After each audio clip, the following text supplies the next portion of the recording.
السلام علیکم پیارے دوستو، آج ہم دیکھیں گے محلہ ڈرامہ سیریل کی نئی آنے والی ایپیسوڈ کی کہانی۔ داور ماہم سے کہتا ہے کہ تمہیں اپنی بہنوں کی پرواہ نہیں ہے تو انسانیت کے ناطے مجھے ہی ان کی پرواہ کرنے دو۔ ماہم کہتی ہے وہی بہنیں ہیں نا جو چاہتی تھی کہ میری آپ سے شادی نہ ہو۔ اور پھر ماہم کو داور کہتا ہے کہ تمہیں اندازہ بھی نہیں ہے میں تم پہ کتنا غصہ ہوں۔ ماہم سلمان کو کال کرتی ہے اور سلمان کہتا ہے کہ تم اپنے شوہر سے بدلہ لینے کے لیے مجھ سے بات کر رہی ہو، اس کا مطلب ہے تم واقعی خوش نہیں ہو۔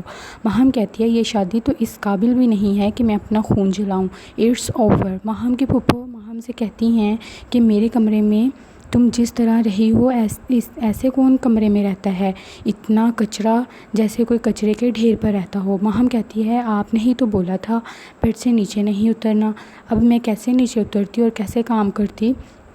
ماہم کی پھپھو کہتی ہے کہ میں نے تمہارے لیے اپنی محبت سے کہا تھا اور کوئی مطلب نہیں تھا میرا۔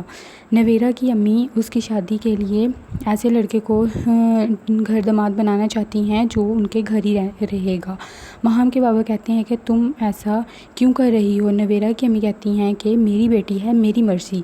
اور نویرا کہتی ہے کہ امی مجھے کھانا تو بنانے دیں، بابا بھوکے ہوں گے، میں ان کے لیے کھانا بنا لوں۔ نویرا کی امی کہتی ہیں کہ یہ وہی بیٹی ہے جس کو آپ چھوڑ کر چلے گئے تھے، جس کی وجہ سے آپ نے دوسری شادی کر لی تھی۔ آپ کے بیٹے نے کبھی آپ سے پوچھا ہے کہ آپ نے کبھی کھانا کھایا ہے یا نہیں؟ آپ کو تو بیٹیوں سے اتنی زیادہ نفرت تھی، اب کیا ہوا آپ کو؟ اگر میں نویرا کے بعد دوسری شادی کر لیتی تو آپ سے طلاق لے کے، تو اس کے بابا کہتے ہیں کہ ٹھیک ہے میں تمہیں اب طلاق دے دیتا ہوں، اپنا شوق